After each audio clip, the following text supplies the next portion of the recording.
Hi, I'm Richard Maraj, Senior Minister at Unity of Phoenix Spiritual Center, and I want to thank you for visiting our website and for tuning in to today's message. If you feel inspired by today's talk, I really encourage you to make a donation by hitting that button below and making a contribution to this ministry. It'll allow us to continue these messages online and to do the great work we do here at Unity of Phoenix, which is to inspire people to live better lives. So thanks for tuning in, thanks for your support, and we hope to see you at a Sunday real soon. So did you hear about the guy who stole the calendar? He got 12 months. You know those Russian dolls? I can't stand those Russian dolls. They're just so full of themselves. You know, women have their faults, but men only have two faults. Everything they say and everything they do. Yeah, I woke up this morning and I forgot which side the sun rises on. And then it dawned on me. Big finish now. So I know this guy that's addicted to brake fluid, but he says he can stop anytime. Okay. So this morning, we're going to talk about commitment. And you're probably thinking, what do those jokes have to do with commitment? Well, here's what it is I am committed to try and making you smile or laugh or groan happily every Sunday, because life ain't easy. And sometimes it's important to see the light side and the bright side and just to smile.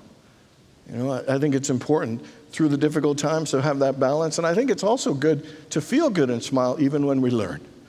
And today we're going to learn about a serious topic, and that is about commitment. When you hear the word commitment, what kind of thoughts and ideas come to you? What role does commitment play in your life? What does commitment mean to you? What are the things that you are committed to?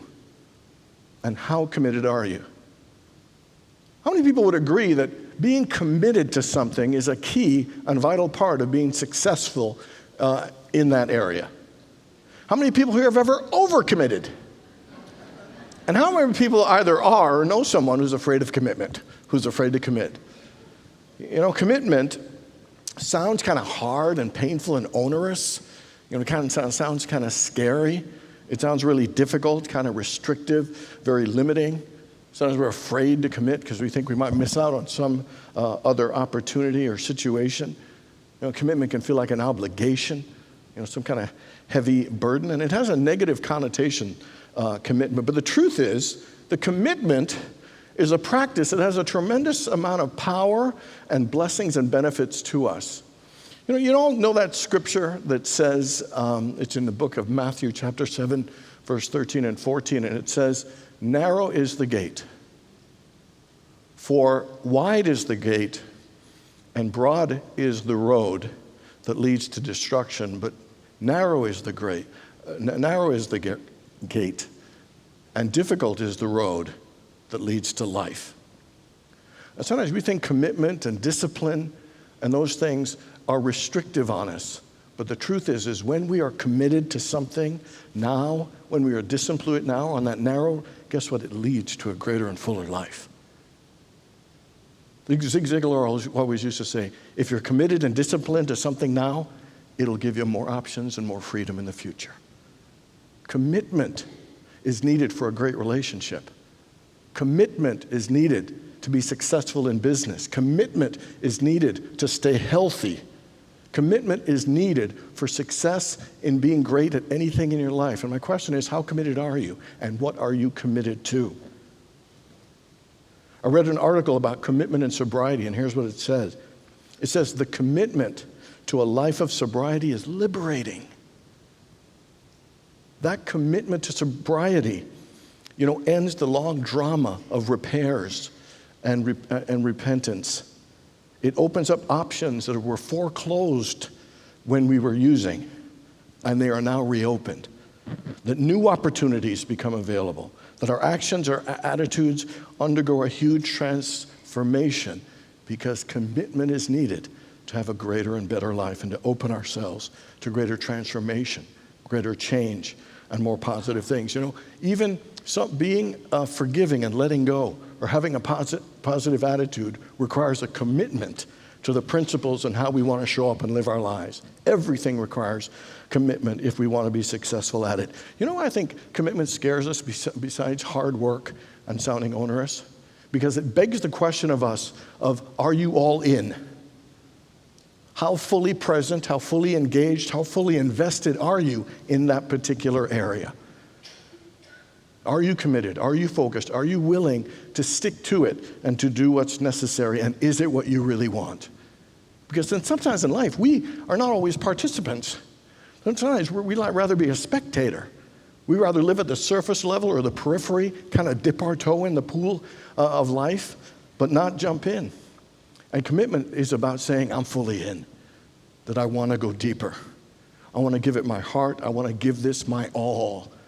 And it is through that commitment that great transformation happens. It is through that commitment and that consistency that we open up into greater breakthroughs.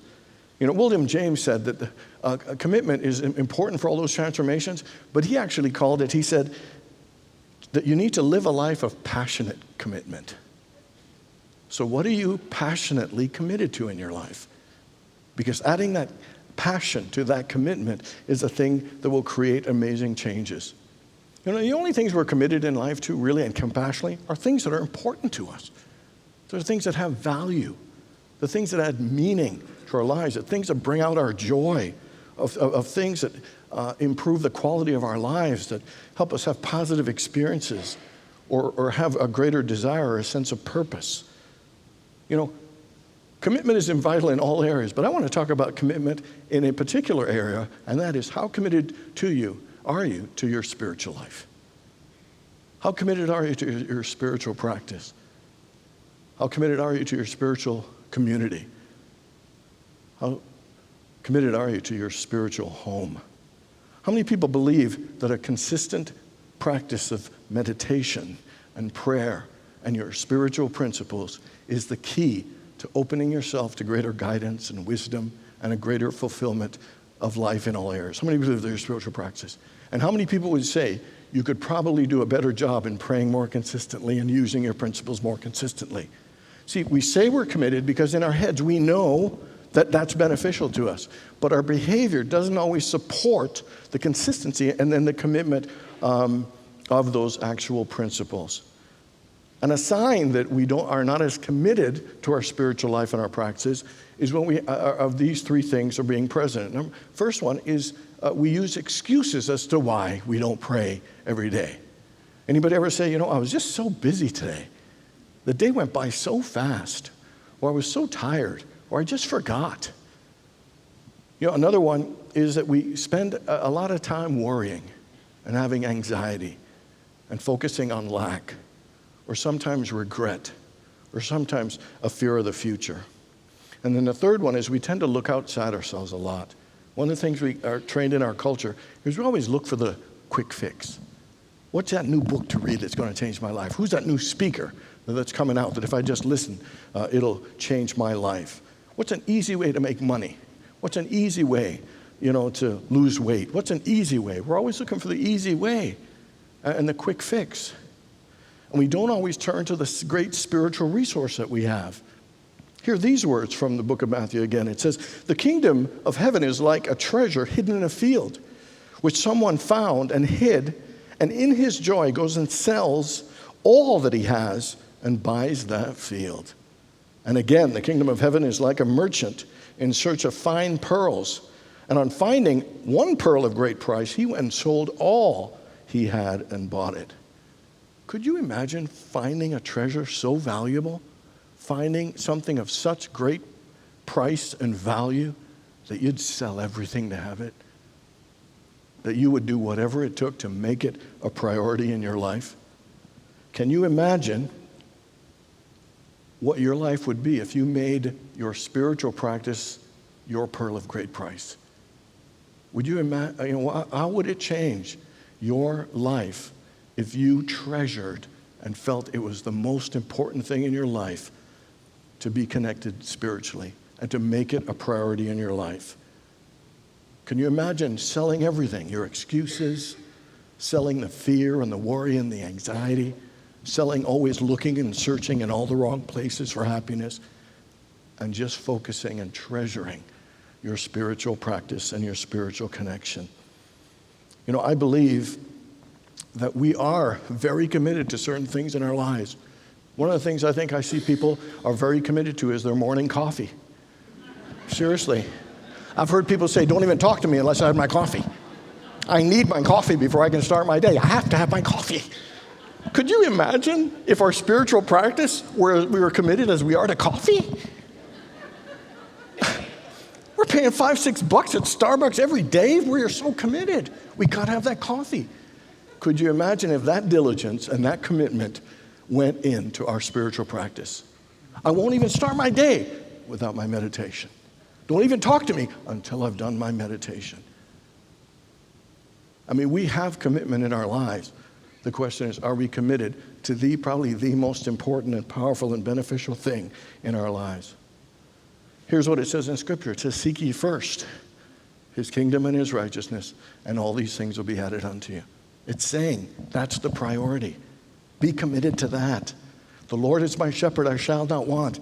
Make that your commitment, and your needs will be taken care of. It says it over and over and over again. Paramahansa Yogananda says the first duty and the most important duty we all have in our lives is to develop and practice and create a Christ consciousness, the Christ consciousness in us. Buddha said, just as a candle can't burn without a fire, a man cannot live without a spiritual life. It is a spiritual life that gives all of life meaning. It is a spiritual life out of which we have been created. It's a spiritual life that is the source of all the guidance and wisdom and understanding and inspiration and comfort and healing we could ever seek. It is the first place. It is the best place. The question is, how committed are we to it? Connecting with it, practicing it, being still and listening to that wisdom from within ourselves. I mean, are you willing to carve out a bit more time? Sometimes we think we're so busy. Deepak Chopra said, if you don't have enough time to pray once a day, pray twice a day. I mean, we are so committed. I mean, we are committed to make sure we don't miss an episode of The Voice or America's Got Talent, or we won't miss, Fox News or CNN. We are committed to watching the Phoenix Cardinals, the Arizona Cardinals, every week. That's commitment. It also takes a lot of faith and a lot of patience these days, but that's a whole different story. So are you willing to commit to be a little more consistent and to make your spiritual life a top priority in your life? To make nurturing and feeding your soul one of the most important things of your day every single day? Are willing to open yourself and surrender to that higher power, and to trust and know that you are loved, to trust and know there's a plan and purpose for your life if you just give way to it. So what are the ways that you'd be willing to make more of a priority and a commitment to your spiritual life? Here are some ideas. The first one is put it in your calendar like an appointment for everything else. Another one is just to add just 10 to 15 minutes a day more of whatever it is you're doing. Maybe 5 more minutes of meditation, maybe 5 more minutes of reading inspirational material in the daily word. And find different ways. And I've told you this, like when I hit my microwave for 2 minutes, I literally close my eyes and meditate. There are all kinds of different ways that we can do that. Every time I go out into my backyard, I look up at that mountain and I do a little meditation. There are all kinds of ways that you can add and supplement and do little practice. If we can give an hour to a TV show with commitment and dedication, can we not find 10 or 15 minutes extra to work on our spiritual life and to commit ourselves to it? And one of the things I love about the spiritual life, the commitment to our unity teachings, is really, really powerful to me. Here are 3 things I love about the unity teachings. Number 1, it's very affirmative and it's very empowering. I think we've been told, growing up, that you're a miserable sinner, not worthy of God's grace. I heard that, and then the next week, I heard it again. And again, it's like, okay, I got that, but help a brother out here. And what I love about the unity of teachings, their first idea is that you are created in the image and likeness of God. That the kingdom of God is within you. That we are that we're weak and hopeless, that we're unworthy. That we are taught that we are whole and complete and lacking in nothing. That we are unique and powerful spiritual beings.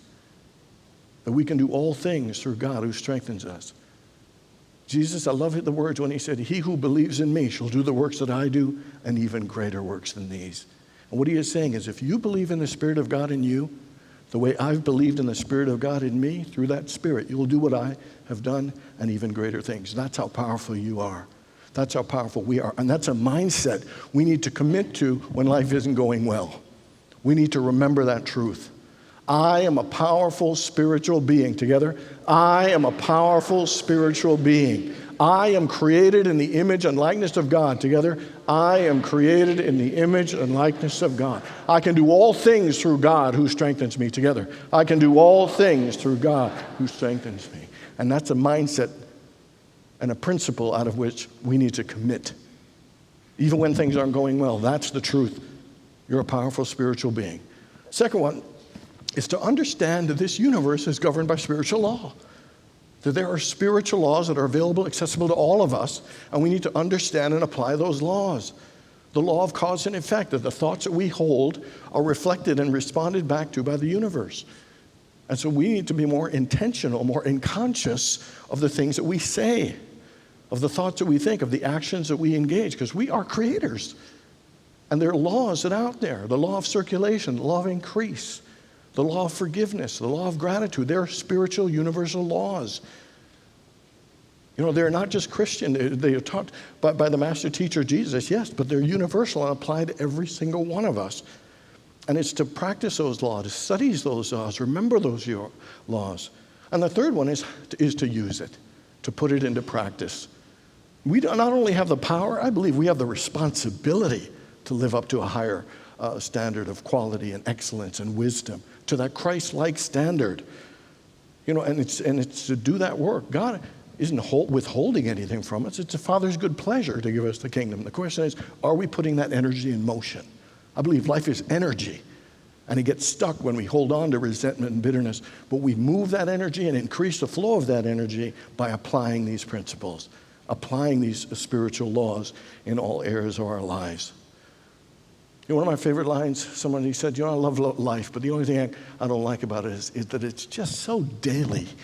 And I'm reading 2 books right now, and you know what it says?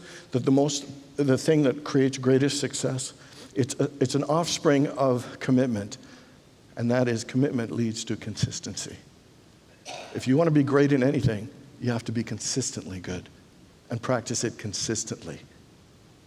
So life is daily, and our spiritual practice is daily. It's to daily do our journaling. It's to daily do our meditation. It's to daily make an appointment with ourselves.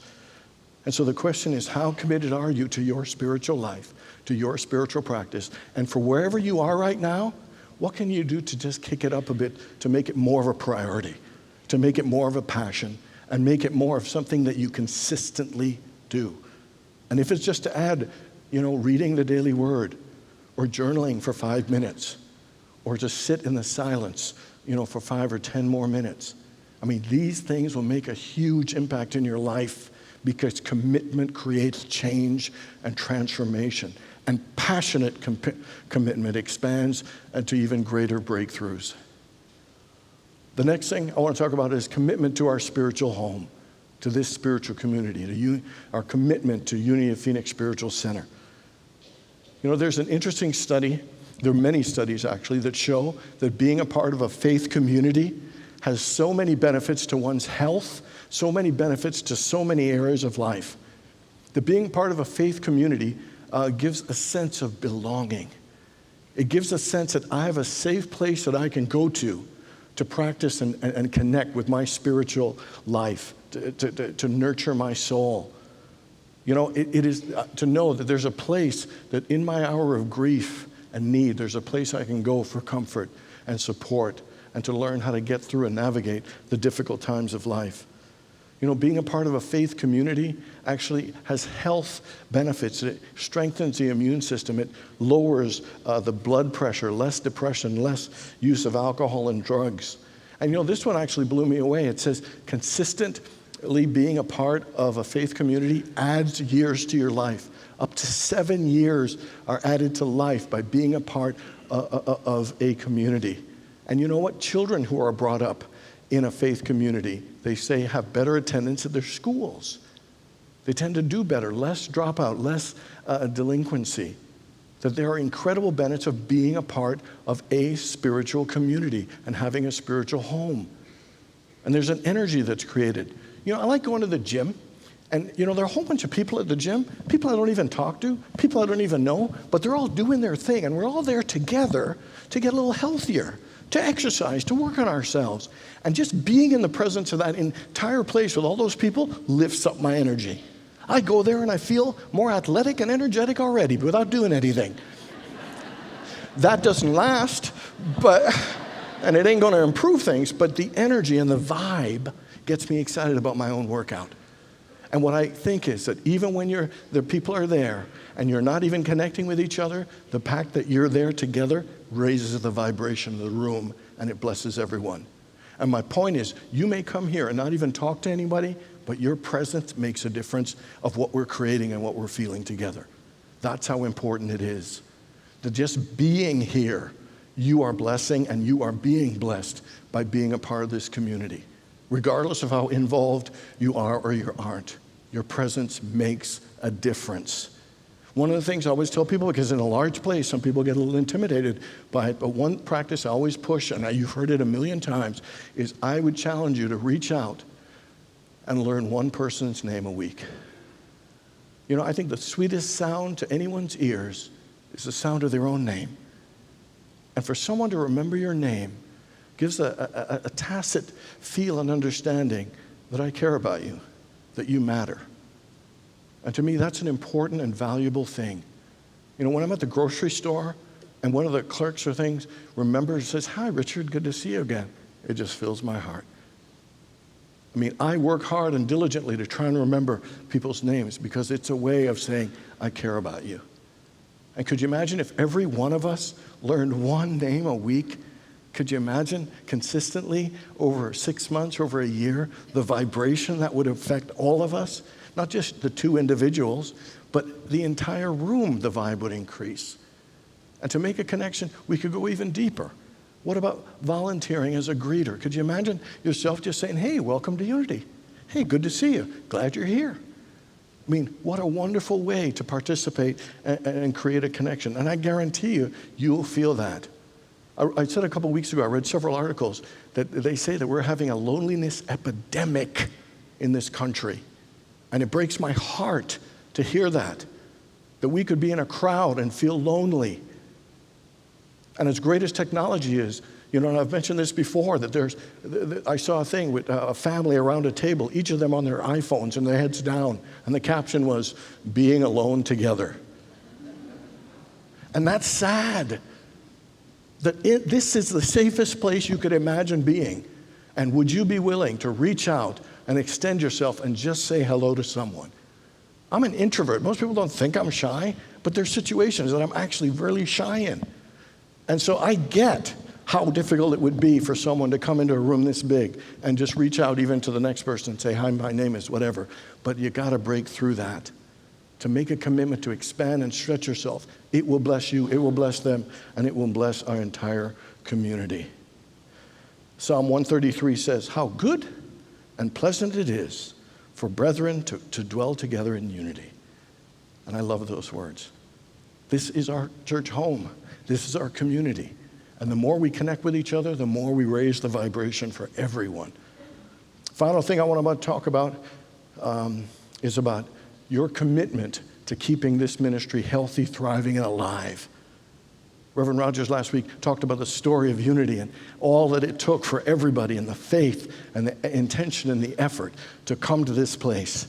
A lot of people did a lot of work for us to enjoy what we are enjoying here today, and it is a blessing to have this. Somebody bought that chair. Everybody who participated created this building that we are so blessed to have. And he said it took every single one of us to do it. It was once an idea, and an idea became a vision, and that vision became faith, and we extended and created this great place. This is a special place. This is our spiritual home.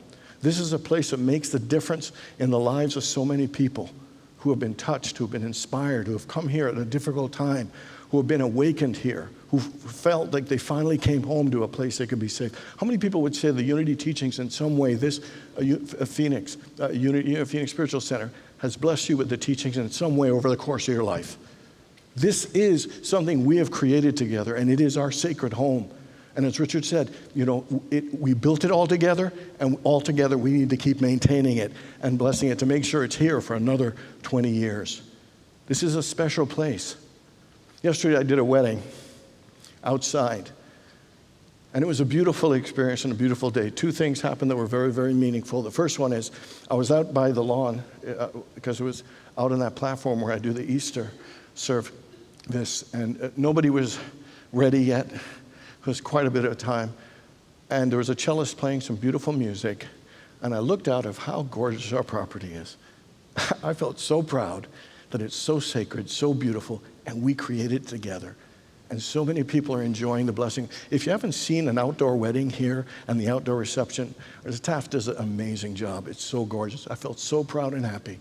And then the second thing was after the wedding, I learned from the mom and the wife and a staff member that the groom had been coming here since he was 3 years old. 3 years old.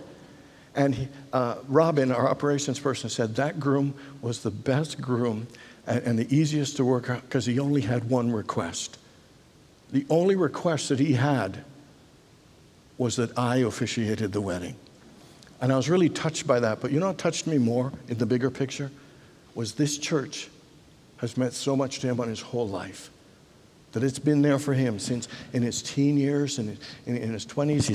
He's kind of in his 20s still. And it meant so much to him. And to me, that touched me very, very deeply. There are kids' lives, there are families' lives, there are individual lives that have been touched, that are being touched, and we need to ensure that they are continued to be touched. I love this place, and this place means something to me, and I'm committed to it. And not because it's my job, not because I like that there's a place that teaches something like this that's available for everybody. You know?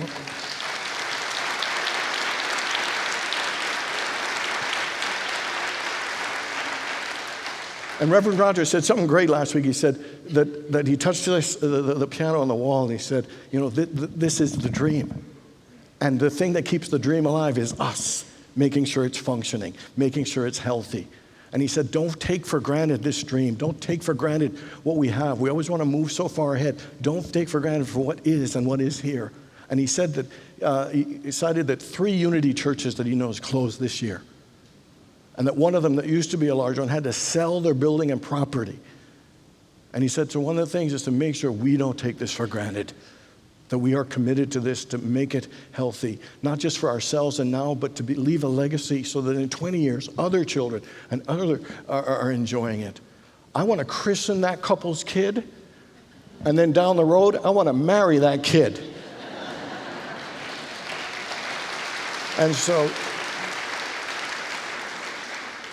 And the thing is, gang, one of the realities about churches are nonprofits.